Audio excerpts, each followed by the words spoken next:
Pancake Day or Shrove Tuesday may be a religious event for some, and for others it's just a chance for a tasty treat. Sugar, lemon and chocolate spread are all favourite toppings here. But how about crayfish or mealworms? Well, the last two might not be your idea of a delicious snack, but our reporter Richard Stringer went to the Blue Reef Aquarium in Southsea to meet a couple of critters who can't get enough of them. Pancakes. Great for breakfast or even as a tasty snack. But I can honestly say that I've never had mine with seafood inside them. However, these pancakes are not being made for humans, rather a hungry family of otters that live at the Blue Reef Aquarium. Well, this behind me here is our Asian short-clawed otter display. It's one of our most popular displays here at Blue Reef. We've had these guys here for over 10 years now. They've been here their whole lives.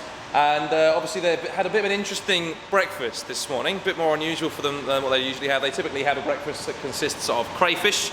This morning their crayfish has been wrapped up in some pancakes for them, which they seem pretty interested in, and seem to enjoy tearing through those there and seeing what was inside. They have quite a lot of variation in their diet naturally. Things like small ground nesting birds and rodents like rats and mice in the wild. Not as much fish as people might think, because fish are a lot harder to catch than some of the things they find on the ground or in the bottom of the water, like crustaceans. But they also get snacks as well, like things like locusts and mealworms and fruits and nuts and berries that we hide in amongst the enclosure and in amongst the hay that we give them, and that gives them more hunting and foraging and grazing activity to do during the night time and in between the meals when we're not here as well. They eat about a quarter of their body weight every single day, which means that they get pretty hungry between their last meal of the day and the first meal of the next day. They're usually here making a nice racket, letting us know that it's already 8:30 and that they're ready for their breakfast. When you've worked with them for a number of years, you can tell them apart. I can't quite explain how, but they've all got their own little quirks that you just start to recognise. Ralph is probably the smartest and therefore the fattest. I think those two do generally go hand in hand a lot of the time. Patty's the most excitable for a food. She's the one making the most racket. If you saw them squeaking this morning, most of that was probably coming from Patty. Selma's kind of the boss, or likes to think she is anyway. If you do see one of them occasionally biting at our welly or being a bit cheeky, that's often Selma. Being very playful is a sign of really high intelligence in a lot of animals, and these guys are very, very playful as well. I mean, I can see them playing behind me here now as well. Now that they've eaten their food, they're not busy squeaking, waiting for another treat. They'll be very playful with each other right up until about an hour before the next meal, when they'll start getting a bit hungry again. But yeah, very, very cheeky, and they've got great, very big personalities, and we love having them here. As cute as they may be, the otters are not a domesticated species. However, some training is required to allow aquarium staff to feed them and keep an eye on their health. We originally trained them using a little red clicking device that we hold in a hand with a target, similar to what you use to train a dog.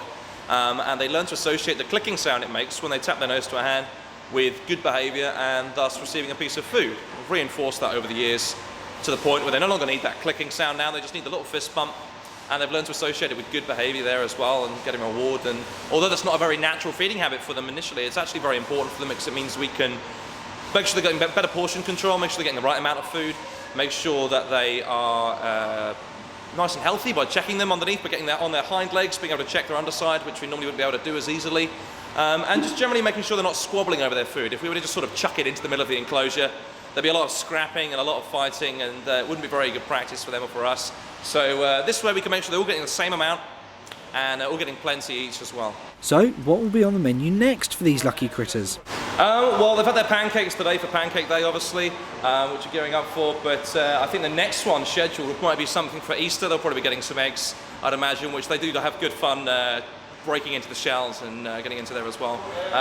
Ralph, I've seen, actually managed to get the whole shell off of an egg before without eating it, which is quite impressive. Don't think he meant to, but they're very clever, very dexterous animals. So we try to mix up as much as possible and obviously tie it in with the season wherever we can. This is Richard Stringer for That's Solent.